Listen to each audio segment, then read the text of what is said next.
Welcome to Out of the Break, a behind-the-scenes look at the most pressing issues in the world of college football as it relates to North Central Florida. Out of the Break is brought to you by Chris Doering Mortgage. Now here's the host of the Sports Fix, Adam Reardon and Chris Doering.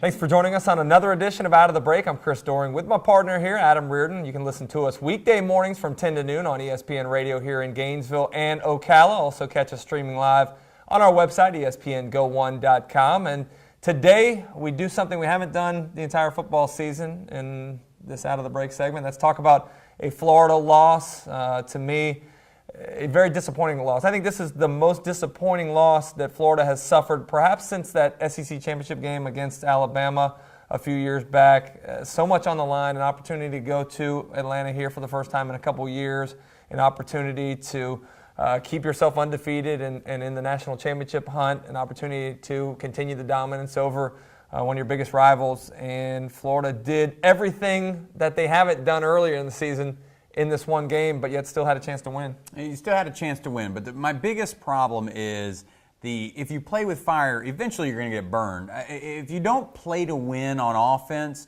when you need them to win down the stretch, you may not get it. And if you've got a young quarterback, in games that are going to be out of reach early in the season, or games that should be out of reach, you should open up the playbook, allow him to make his mistakes against lesser opponents, because when you need him driving down the field, in Jeff Driscoll driving down the field at halftime to go up to score, to put your team ahead, he maybe doesn't make the mistake that he made throwing across his body into the end zone with Rambo making the interception there to preserve a lead at halftime for Georgia. So the defense played great once again, or played very well. Unfortunately for them, play here, play there turned out to be the difference. But to me, it's the offense, and it's been the offense all season long that Florida's sort of been winning in spite of the offense as opposed to because of it. And on Saturday, they found a way to lose instead. Well, they've been playing to the strengths of their team, and obviously the defense and special teams has carried Florida for much of the season.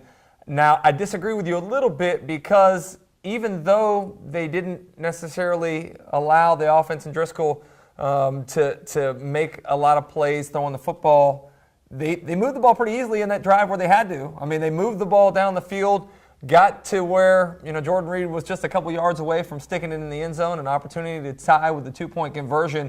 So Florida did show the capability to put a drive together when they had to. The thing about this team is there's not a lot of room for error. The room for error is very, very thin. And when you turn the ball over 6 times, when you throw interceptions and turn it over and kick field goals when you're down inside the 20, I mean, they were probably down inside the 20, 4 or 5 times there, and only got 9 points ultimately off of those opportunities. It just is something you cannot do. You can't turn the football over when you don't have the explosiveness offensively. And Florida did not find a way to protect the ball. And I think the biggest thing that scared me the most, that maybe this game revealed to me the most, was the offensive line play. I mean, the offensive line had been a strength of this team for much of the season, developed some depth there, 8 guys that have played some meaningful downs, but yet couldn't find a way to block Jarvis Jones, which is not necessarily inexcusable because he's a great football player and has done that all season long, did that last year to Florida's offensive line as well. But there were manageable blitzes where Florida showed that they had a hard time communicating with one another. They didn't pass guys off to the right people. They didn't know their protections very well. Driscoll didn't know his protection, where he was protected from on multiple occasions, something that we saw back in the early part of the season against Texas A&M. So the thing to me is, can the offensive line, have they been playing above their heads, and were they exposed, or was this just a down game for them? I think maybe a little bit of all of that. And you got to give credit to Todd Grantham at Georgia, who's a good defensive coordinator, probably drew up some stuff that Florida hadn't seen quite yet. And again, they have the players to execute it. When you talk about Jarvis Jones on the outside, you talk about Jennings in the middle, you've got all SEC caliber type players on that defensive line. And they wreaked havoc. And another, I hate to bring it back to Driscoll, but another reason why I thought the playbook should have been opened up a little bit earlier in the season is he still looks uncomfortable back there when there's pressure. And that's because you haven't really cultivated situations for him, or there haven't been situations where he's looked like he's under pressure. But with the reason that you play is to win the game. Just ask ask Herm. Herm, you play to win the game, and Florida had done that for 7 weeks in a row. They had protected Driscoll enough to win the games. They haven't asked him to do too much, and they put themselves in a position where they were 1 game away from clinching an SEC East title. So it's kind of a case where you're damned if you do, you're damned if you don't. And the other good thing, though, for Florida, I guess the silver lining to the gray cloud that came out of Jacksonville is, this isn't wrapped up. You could have wrapped it up yourself, but you can still get some help from either Ole Miss or Auburn a little bit later here in this SEC season. I was a part of a Florida team in 1992. We thought we were all dead and buried, and Tennessee happened to lose a few games down the stretch for us that allowed us to go to that first SEC championship game in Birmingham. We're going to take a break right now. When we come back, we'll look ahead. Florida has to refocus and finish up the Southeastern Conference schedule at home against Missouri. We'll talk a little bit about the Tigers and the prospects of Florida moving on to the final month of the season.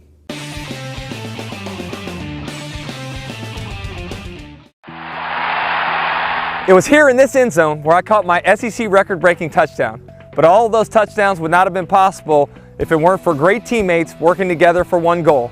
The same is true when it comes to purchasing a home. At Chris Doering Mortgage, our experienced and knowledgeable team can handle all types of loans. And like football, timing is everything. With rates at historic lows and prices from a decade ago, now is the time to buy. Call us today to put my all-star team to work for you. Chris Doering Mortgage, a name you know, a name you can trust. Welcome back to the second half of Out of the Break. We're going to go ahead and take a look forward at the final portion of the Florida Gator football season.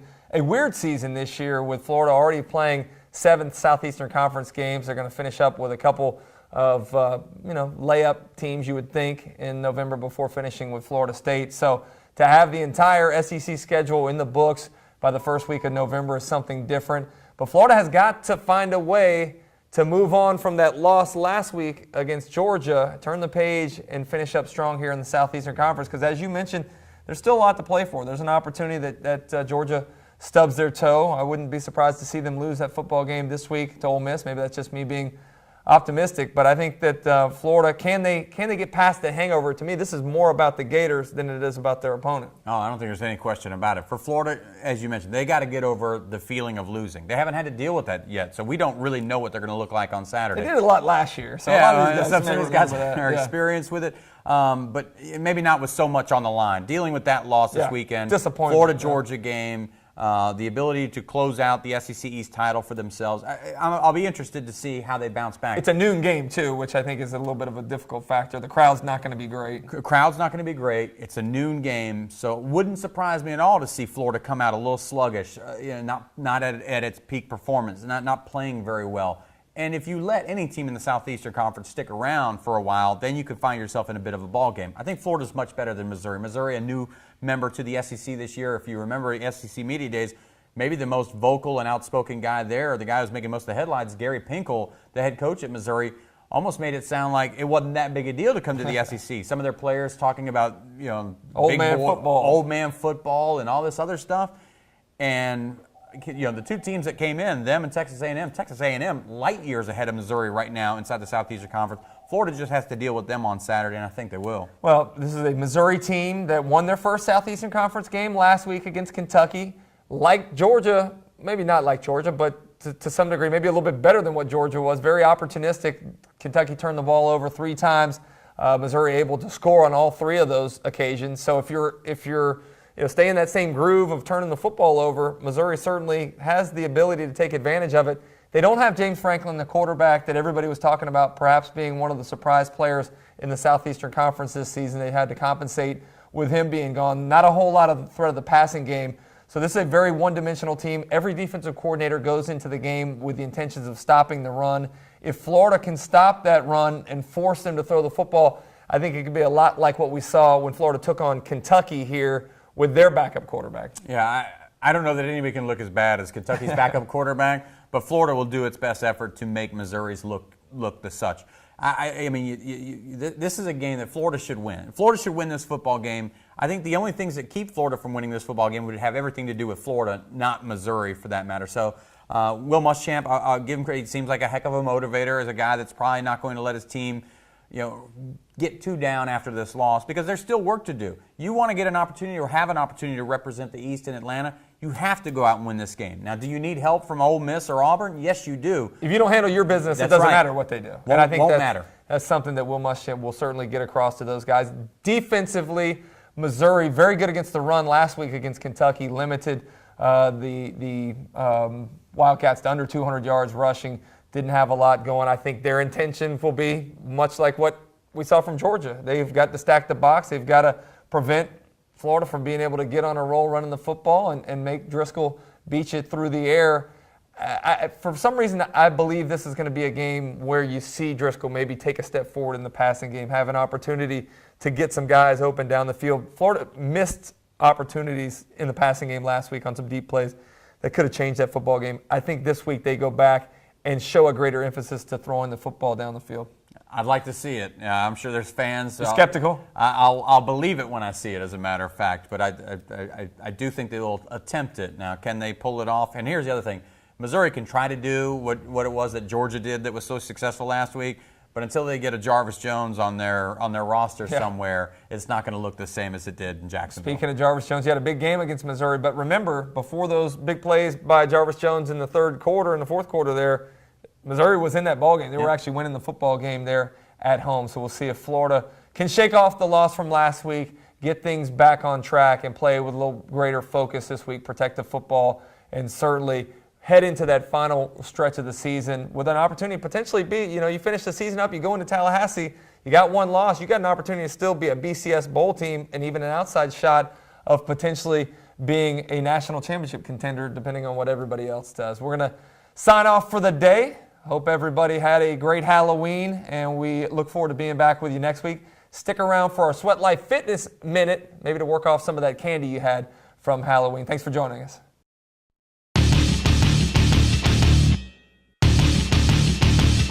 Hi, I'm Dan Griffin, owner of Sweat Life Fitness, and today we're going to go through a Sweat Life Fitness Minute. I'm here with former Gator and NFL receiver and current Sweat Life Fitness client, Chris Doering, and we're going to take you through a quick chest superset. So these two exercises, when combined, will work your chest and anterior shoulders really well. First one we're going to do is a stability ball dumbbell chest fly. So go ahead and walk out, Chris. First thing you want to do is get your hips in position, so your shoulder, hip, and knee make a nice straight line. Hips and glutes are engaged. Then he's going to lower the weight down, get a good stretch through the chest and shoulder, and squeeze together right over the chest. You want to breathe in on the way down as he's lowering the weight, then exhale as you're squeezing together. A good slow controlled movement, going about 2 seconds on the way down, slight pause, about 2 seconds on the way up. Going to give me one more, Chris. Typically, we'll have you do anywhere from 10 to 15 of these. You want to bring the weights down to the body, roll up out of it, and then we're going to come right over here for a medicine ball push-up. We're going to have your hands on the medicine ball, so it's very narrow. Going to work your chest and your triceps. You want your body over the ball so that your hands are right underneath your armpits and shoulders. We'll have you go anywhere from 10 to 15 of these. Going to give me two more. See how he's keeping his back nice and flat, abs are tight, and relax. If you combine those two exercises, you will get a great upper body workout. This is Dan Griffin with the Sweat Life Fitness Minute.